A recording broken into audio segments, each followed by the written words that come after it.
Berapa harga?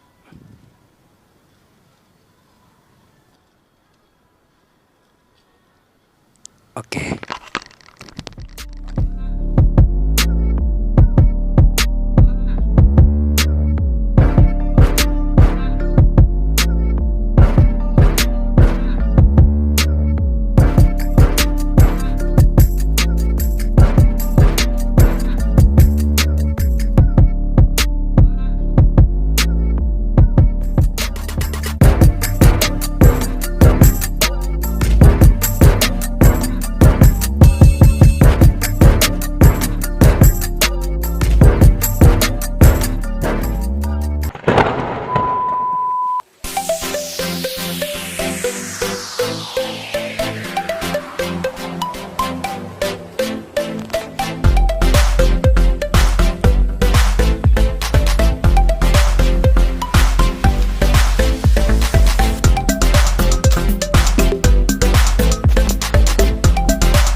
Assalamualaikum warahmatullahi wabarakatuh. Hari ini saya akan challenge shopping motorbike. Oke, kita tengok macam mana reaksi orang shopping guna motor besar. Pun sebenarnya rasa segan juga, rasa malu pun ada, sebab mungkin orang cakap kali mengada-ngada kah apakah itu yang saya pikir, tapi tidak apa, saya coba untuk kali ini cabaran untuk shopping guna motor besar. Oke teman-teman, keadaan cuaca sekarang mendung dan tadi baru hujan, sekarang baru teduh-teduh. Saya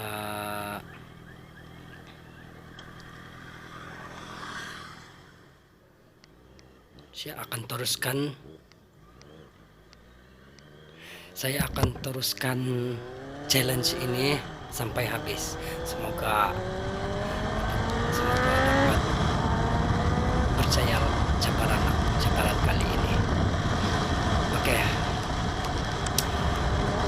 Sebelum itu saya akan membuat topik cabaran untuk kali ini, yaitu membeli belah barang-barang keperluan seharian menggunakan motor besar.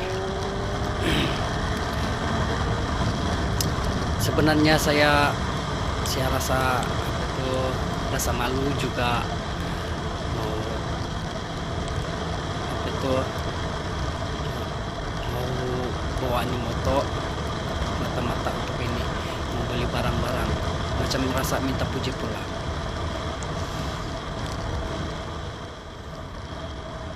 Tidak apa, untuk hari kali ini saya cabaran itulah. Oke, kalau dalam beragama pun, kalau yang muslim ada antara dua sifat, yaitu sifat mahmudah dan sifat mazmumah. Oke, sifat mahmudah ini itulah sifat-sifat yang terpuji, sifat yang patut dicontohi. Manakala sifat mazmumah pula ini ialah sifat yang terkeji. Contohnya antara satu ialah takabur. Dalam firman Allah Subhanahu wa taala, apabila dikatakan padanya takutlah Allah, ia lalu dipengaruhi oleh kemegahan, takabur, yang membawa kepada dosa. Cukuplah neraka jahanam Ya, ini sebagai balasan dalam surah Al-Baqarah ayat 206. Banyak sebab yang boleh membawa seseorang itu kepada sifat takabur atau menyombong diri. Nauzubillah min zalik. Antaranya sebab nasab keturunan, kuasa pemerintahan, kecantikan, kekayaan, kelebihan ilmu, banyak pengikut dan banyak ibadat. Bagi saya, untuk menghindari sifat takabur ini, selalu mengamalkan sifat tawadu atau sentiasa merendah diri dengan memperbanyakkan pergaulan dengan semua peringkat masyarakat atau melatih diri mendengar pandangan orang lain dalam segala hal. Oke, selain daripada sifat-sifat itu, sifat mazmumah, antara sifat mazmumah juga ialah riak. Riak ini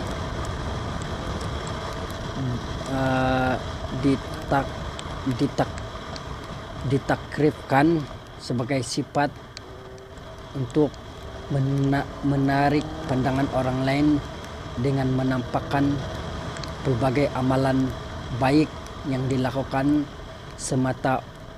semata-mata menginginkan pujian, pangkat atau kedudukan. Sifat riak yang nyata seperti menunjuk-nunjuk dalam hal itu, dan riak yang tersembunyi ialah beratnya hati seorang beramal apabila bersendirian, tetapi akan berbuat demikian apabila orang lain yang menyaksikan.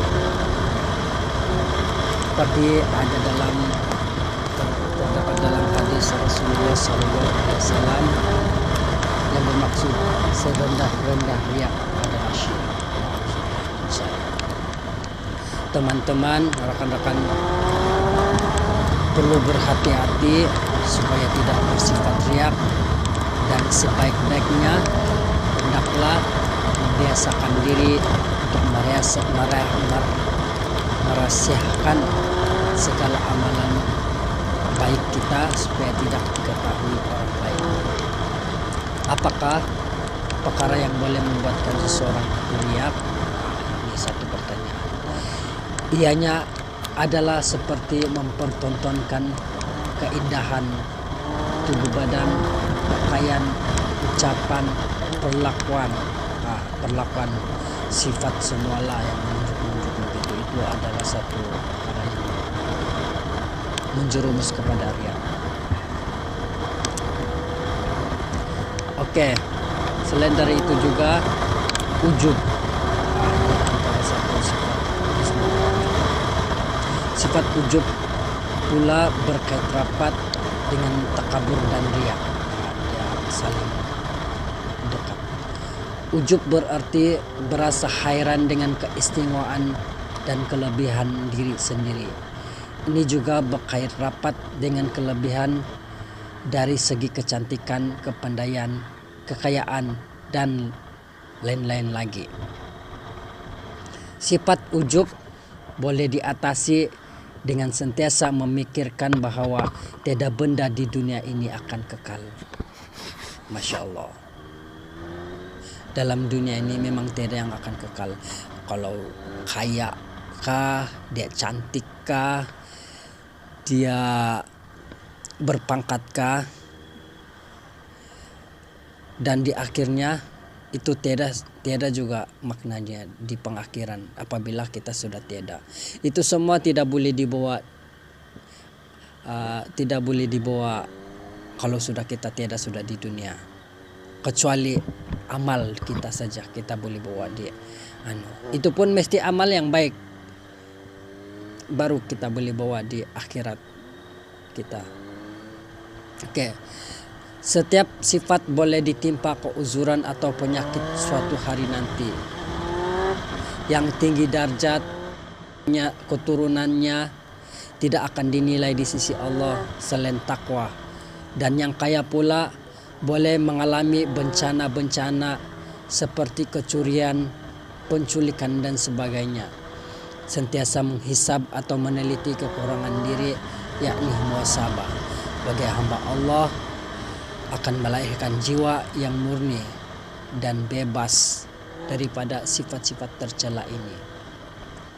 Kasih akan dunia, hati yang sentiasa berpaut kepada kehidupan dan kesenangan duniawi akan menyebabkan seseorang itu takutkan mati. Hakikat sebenar kehidupan dunia ini ialah digambarkan oleh Allah Subhanahu wa taala dalam firman-Nya yang bermaksud, ketahuilah sungguhnya kehidupan dunia adalah permainan senda gurau, perhiasan bermegah-megah antara kamu dan berlumba-lumba dalam mengumpul harta, kekayaan dan anak pinak. Dalam surah Al-Hadid ayat 20. Allah Subhanahu wa taala telah menjelaskan dalam firman-Nya yang lain bahwa segala yang Ia jadikan di muka bumi ini adalah sebagai perhiasan dan cobaan kepada manusia untuk menilai baik buruknya amalan seseorang itu. Oke, cukuplah untuk hari inilah, untuk peringatan bersama-sama. Oke, sudah sampai di sini kedai yang selalu orang pergi, ada murah-murah barangnya dan berpatutanlah. Sini ini adalah kedai Morchen. Oke, kalau orang Kota Marudu memang tidak asing lagi tempat ini. Oke, sudah sampai. Kejap.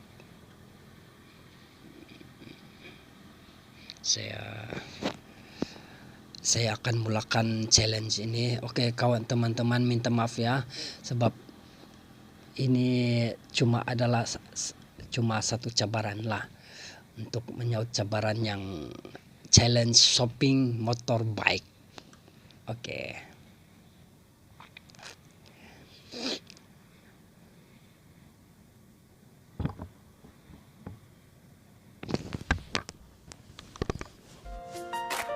Sudah siap beli barang yang diperlukan dan sekarang berbaris untuk menunggu giliran membayar.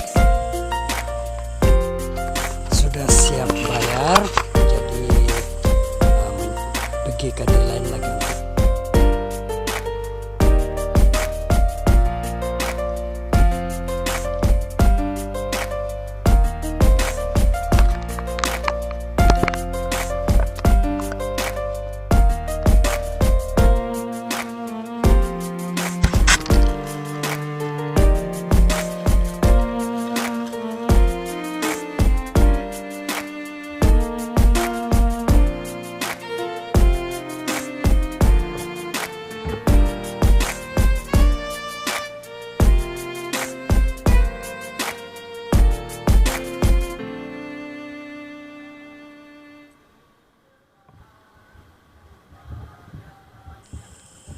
Betul tekaanku, tengok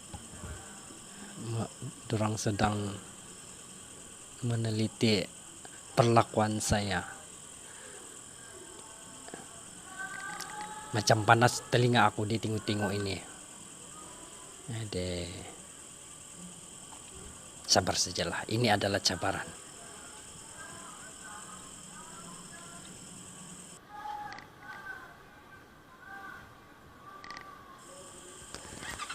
Tidak berkelip pula mata dorang menengok aku tuh. Aduh.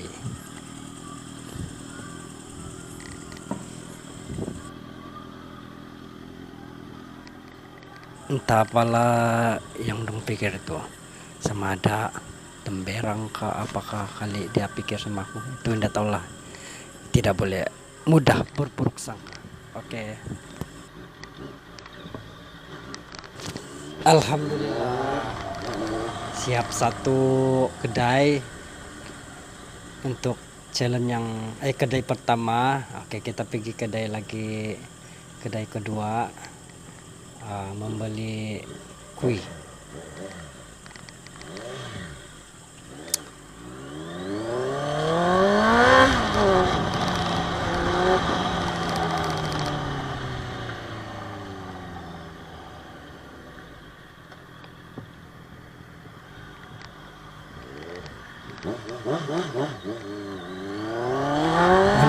lagi perjalanan pergi ke Goshen, papan Goshen. Ada satu kedai cake di sana, memang sedap dia punya buatan. Oke, kita tengok nanti.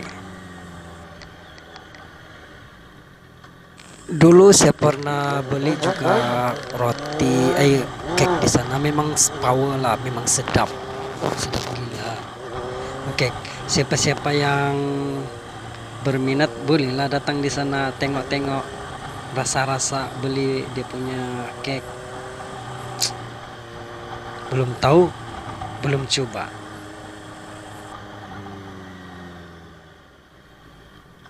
Beruntung hari ini tidak jam. Selalunya kota Marodo ini jam.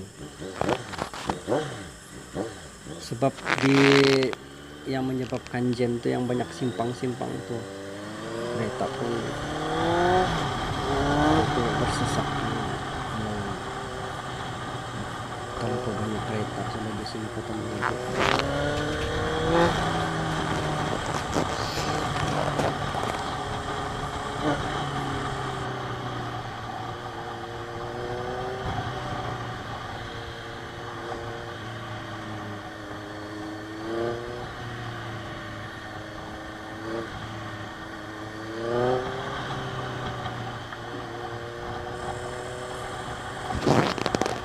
Juga di sini di pekan nih tidak hujan. Kalau di kampung tadi baru aja selesai hujan. Kalau selalunya di sini Marodo setiap petang hujan. Kalau bagi rider-rider yang ingin membuat perjalanan di sini Marodo, sediakanlah baju hujan untuk mengelakkan daripada basah.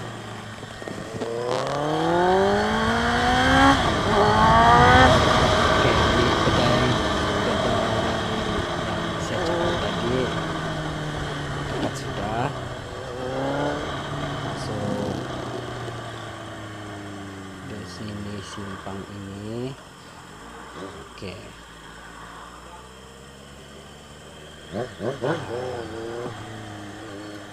Di depannya ini kedai Eko. Ini Bayu Bakery. Oke, kamu nampakkan Bayu Bakery. Di sinilah kedainya. Memang sedap dia punya cake. Mulailah rasa.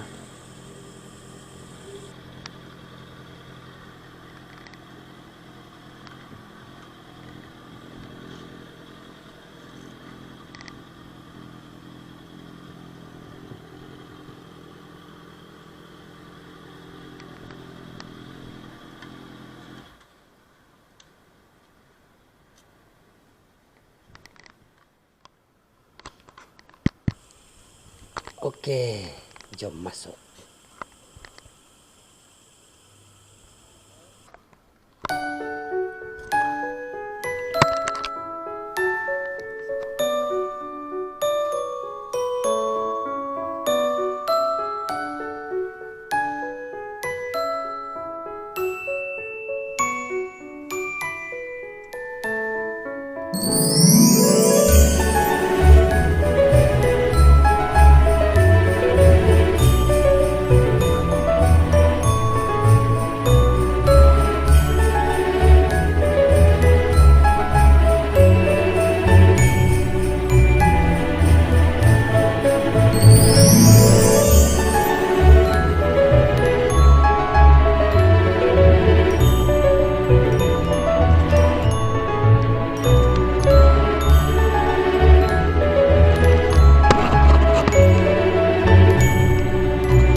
Oke, sudah selesai yang ini. Pikir isi minyak dulu kejap. Penuh sudah bag oleh barang-barang.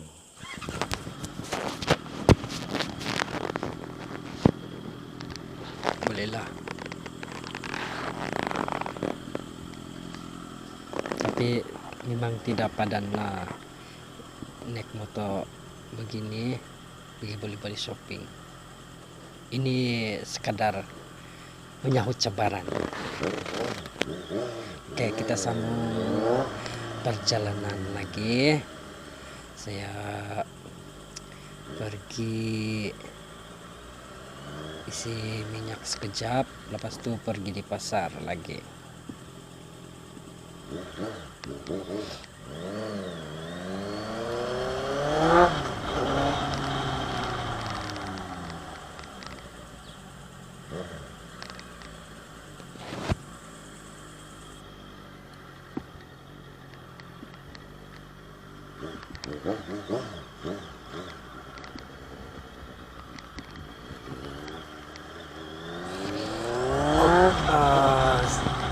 Hari ini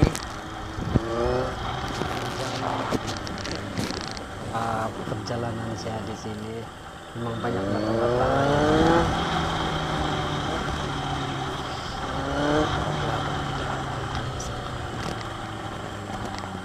Saya takut saja dong, pikir kali nunjuk-nunjuk begitu. Tapi saya minta maaf pada teman-teman semua, hanya kadar kesabaran untuk kali ini, challenge kali ini. Bukan challenge, konten hari ini.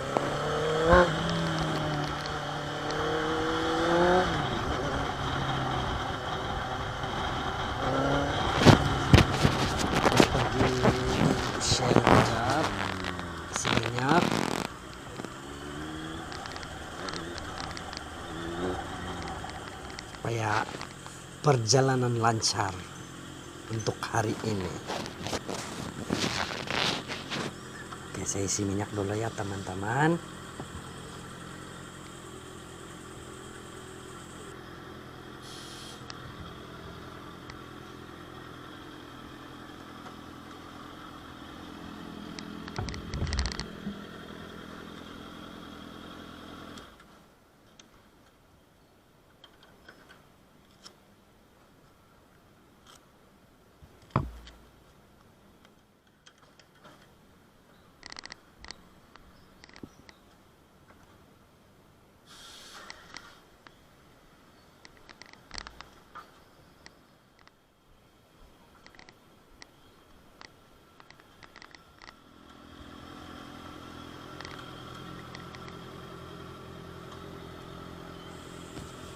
Oke, bersedia meneruskan perjalanan menuju ke pasar.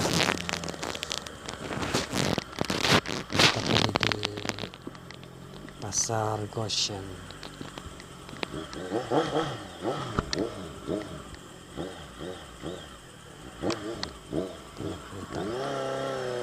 Oke.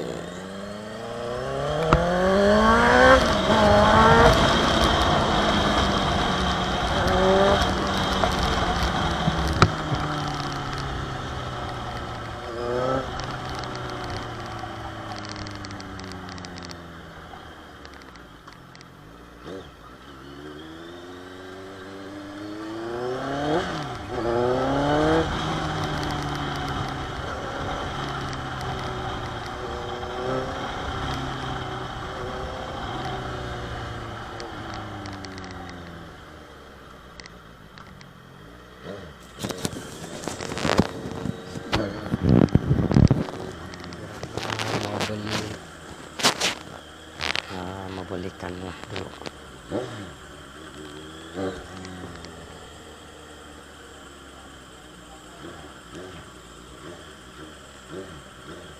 Di depan itu pasar Goshen. Ramai yang berjual-jual di sini. Bermacam-macam jualan. Ada jualan buah, jualan sayur-sayuran, jualan mie. Nah, ini depan nih ada jual burger. Mungkin sedap burger deh ini, tapi saya belum coba. Saya belum pernah coba belilah.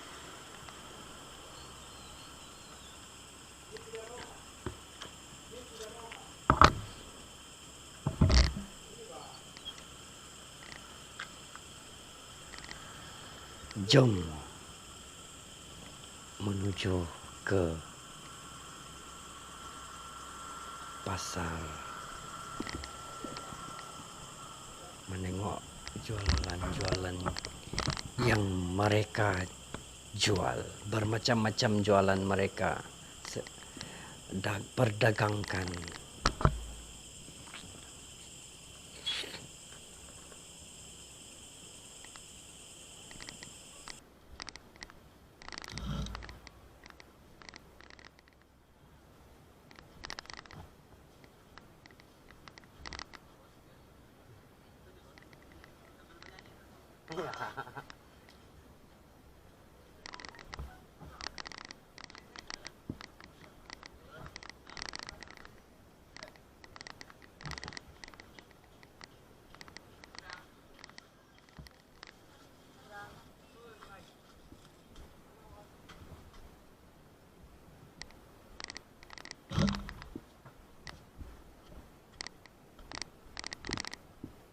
Alhamdulillah, selesai juga challenge shopping motorbike hari ini. Semoga tidaklah yang komen-komen tidak bagus.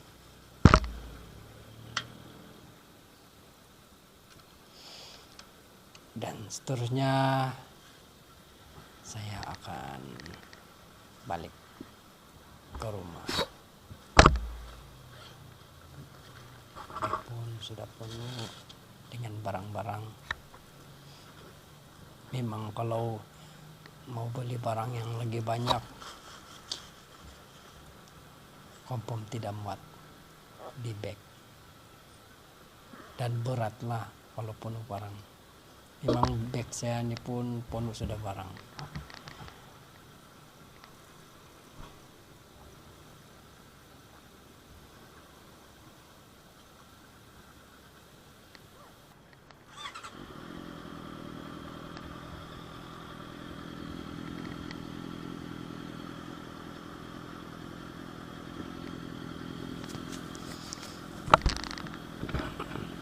Bersedia untuk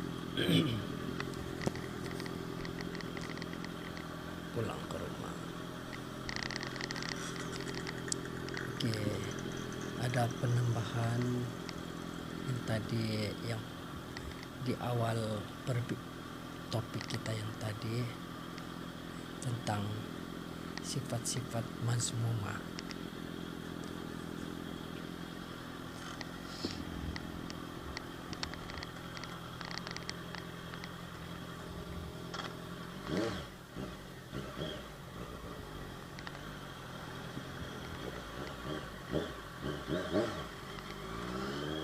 Seperti kata-kata ulama,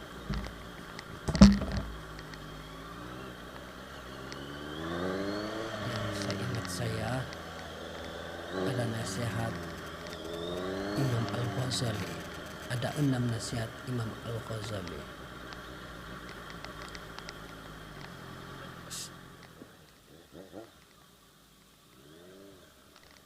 Seseorang mukmin itu sudah seharusnya membenamkan sifat sombong dan angkuh. Ada satu hadits dari Harits bin Wahab berkata bahwa ia mendengar Rasulullah Shallallahu Alaihi Wasallam bersabda yang berbunyi, bermaksud, maukah kalian aku beritahu tentang penduduk neraka?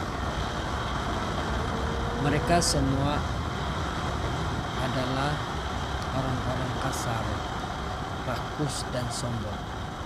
Hadits riwayat Bukhari dan Muslim.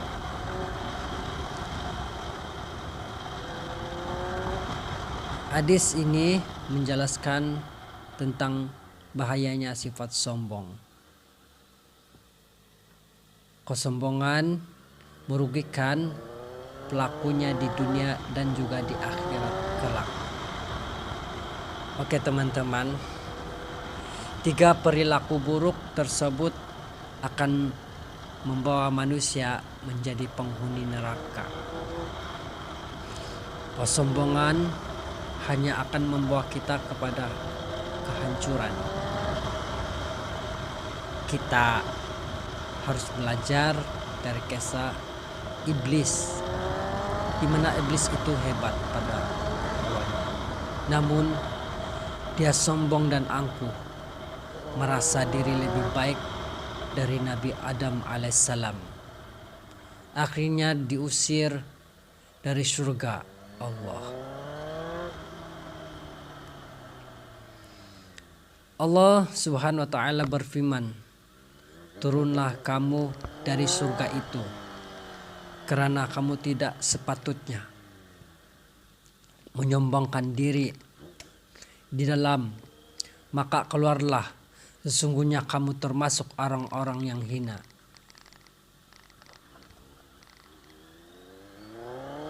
Surah Al-A'raf ayat 13.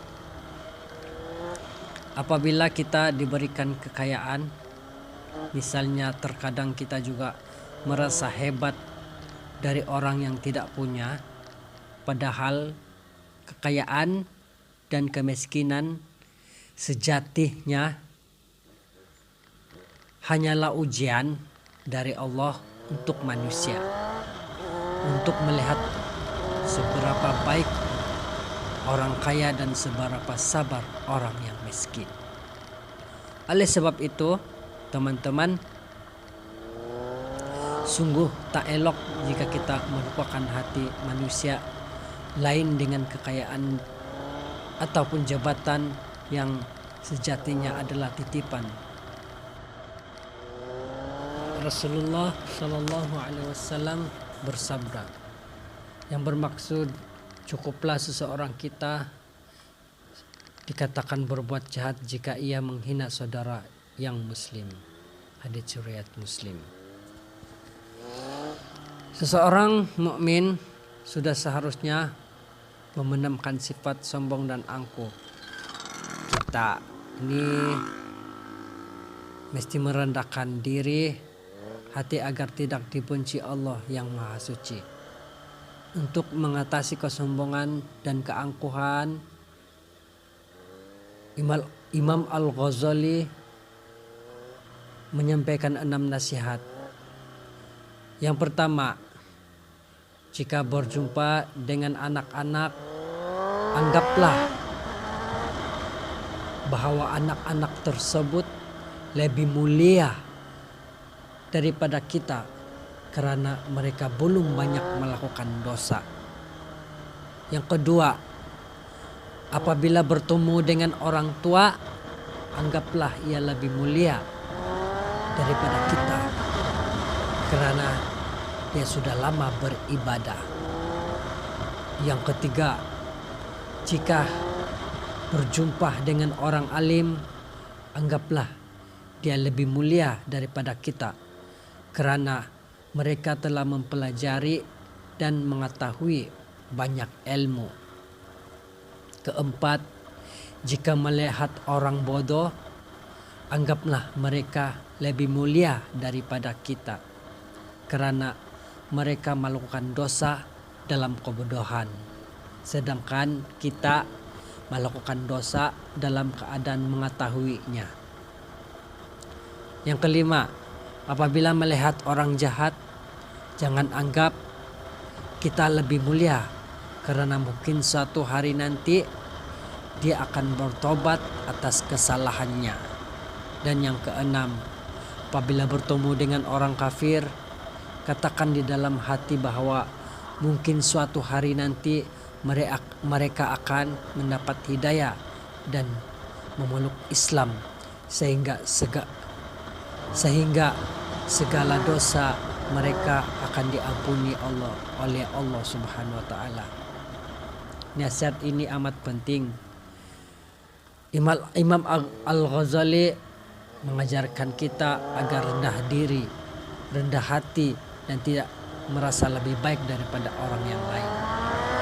Orang mukmin adalah mereka yang selalu rendah hati dan menghargai manusia yang lain.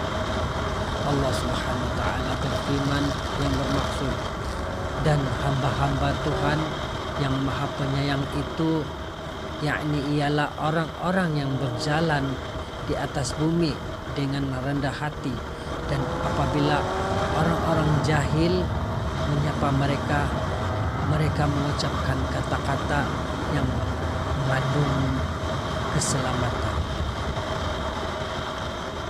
Suratul Furqan Allahu a'lam. Semoga sedikit sebanyak yang saya sampaikan itu dapat menjadi pengajaran, terutamanya untuk diri saya sendiri dan teman-teman yang lain. Jika ini nasihat berguna, kita amalkan bersama-sama. Bagi yang mengimani, kita sebagai seorang muslim.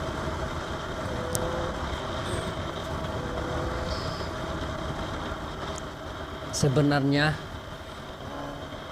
untuk segala sesuatu yang kita lakukan tuh, satu yang paling penting yaitu niat kita. Niat ini sangat penting dalam sesuatu kita punya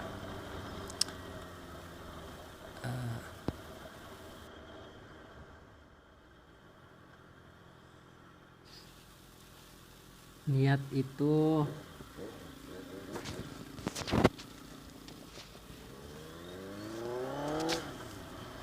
merupakan syarat layak diterima atau tidaknya amalan perbuatan kita.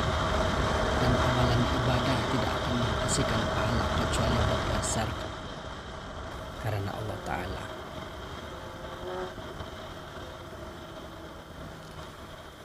Waktu pelaksanaan niat dilakukan pada awal ibadah dan tempatnya di hati.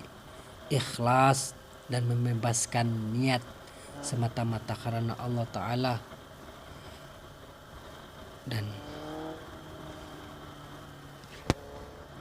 dituntut pada semua amal soleh dan ibadah.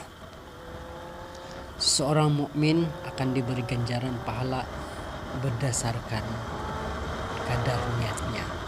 Semua perbuatan yang bermanfaat dan mubah, yakni boleh jika diiring niat karena mencari keredaan Allah, maka dia akan bernilai ibadah. Yang membedakan antara ibadah dan adat kebiasaannya adalah niat. Jadi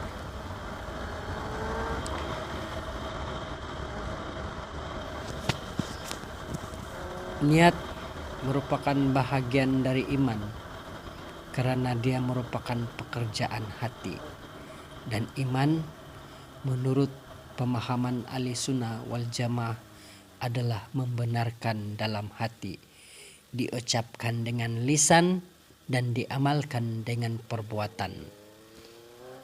Semoga sedikit sebanyak penerangan saya kali ini dapat memberi manfaat kepada teman-teman dan khususnya pada diri saya sendiri untuk sebagai peringatan dan sentiasa beramal yang baik walau di mana kita berada, walaupun apa kedudukan kita, walaupun di mana saja kita berada, kita mesti tentukan niat yang baik. Semoga bermanfaat bagi teman-teman dan saya sendiri. Saya sudahi video kali ini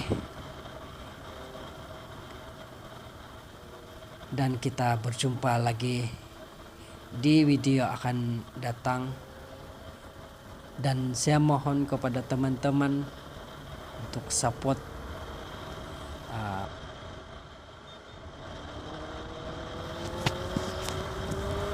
niat merupakan bahagian dari iman karena dia merupakan pekerjaan hati, dan iman menurut